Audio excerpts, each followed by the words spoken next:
People say I need to get a little action. People say my love life. ఏమండి ప్రసాద్ గారు, congratulations అండి. స్వాతి గారు pregnant అంటగా. Thank you. Congrats అన్నా. Thanks. ఓయ్, ఎవరికి చెప్పొద్దు అన్నా కదా. నేను చెప్పలేదు ప్రసాద్. మరి అందరికి ఎలా తెలిసింది? అంటే ఆఫీస్కి ఎందుకు లేట్ వచ్చినాను కార్తీక్ అడిగితే రీజన్ చెప్పాల్సి వచ్చింది. వినాయక చందాలు చదివినట్టు మైక్లో అందరికీ అనౌన్స్ చేసి చెప్పావు, ఏదో కుందేలు మొహం వేసుకొని.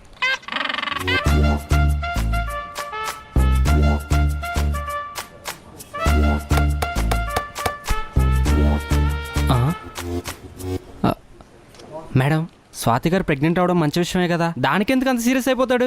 పీనాసోడు ఎక్కడ చెప్పేస్తే పార్టీ ఇవ్వాల్సి వస్తుందో అని.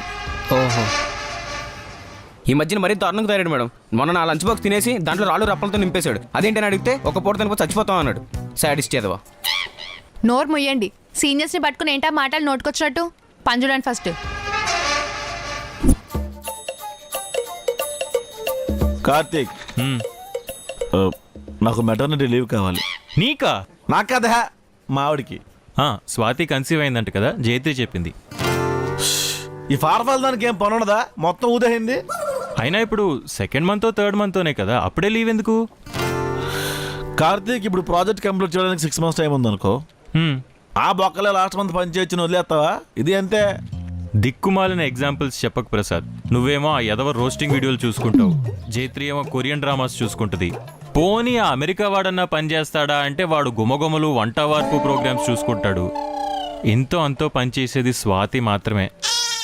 అయినా అమ్మాయికి లీవ్ కావాలంటే ఆవిడే అడుగుద్ది కదా, నువ్వెందుకు? కంపెనీ నీది, లాభాలు నీవి, మేము పని చేయట్లేదా? ఇలాంటి మాటలు మాట్లాడితే నా కొళ్ళు మండేది. ఒళ్ళు మండుతుందా? ఆ వేరు మొక్కల డాక్టర్ని పిలవమంటావా? ఇక్కడే ఫుట్పాత్ దగ్గర టెంట్ వేసుకుని పడుకున్నాడు. వద్దు, వాడు లాస్ట్ టైం ఇచ్చిన వేరు మొక్క ఇంకా అరగలేదు. ఏదో ఒక రోజు అది కడుపులో పెరిగి మొక్క అయి పెద్ద చెట్టు అవుద్ది. అప్పుడు కాకులన్నీ నా మీదే వాళ్తాయి. బాగుంటుంది కదా, తుంబాడులో ముసిలిదానిలాగా. ప్రసాద్, హస్తరు వచ్చేస్తాడు కార్తీక్. కోపాడుక పడుకో. కార్తీక్, స్వాతి ప్రెగ్నెంట్ అయింది కదా, మన ఆఫీస్ తరపు నుంచి అమ్మ ఒడి ఏమైనా ఇస్తారా? నేనేమన్నా గవర్నమెంట్ రన్ చేస్తున్నానా ప్రసాద్? అయినా నీకు పథకాలు ఇచ్చే పొజిషన్లో కంపెనీ లేదు, వెళ్ళు. పోనీ డాడీ ఒడి ఇక్కడ ఏ ఓడియాలు లేవు, వెళ్ళి పని చూసుకో.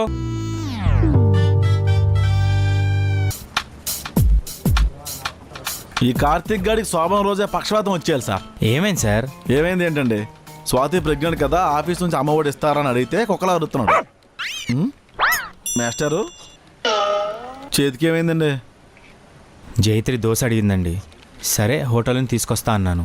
నాకు బయట ఫుడ్ వద్దు, నువ్వే చేసి పెట్టానింది. నాకు దోశ రాదనే లోపే దోశ వేయడం నేర్పించిందండి. ఈసారి మిరపకాయ బజ్జీ వచ్చాయని అడిగితే రాదని చెప్పకండి. ఎందుకు సార్? ఫింగర్ బౌల్లో వేలు ముంచినట్టు మరుగుతున్న నూనెలో తీసుకెళ్లి మీ చేయి ముంచేస్తుంది. అసలే ఫారఫల్లు మేకలా నవ్వులేసింది అనుకోండి, సెప్టిక్ అయి వేలు తీసినట్టుగా మొండి చేసుకుని తిరగాలి మీరు. మాస్టర్, నిజం చెప్పండి, మీకు జైత్రి కన్నా పిల్లల తల్లి ఉషా బెటర్ అనిపిస్తుంది కదా? ఊరుకోండి మాస్టారు, ప్రతిసారి పిల్లల తల్లి పిల్లలతని. నారకపై చెప్పాను మీకు.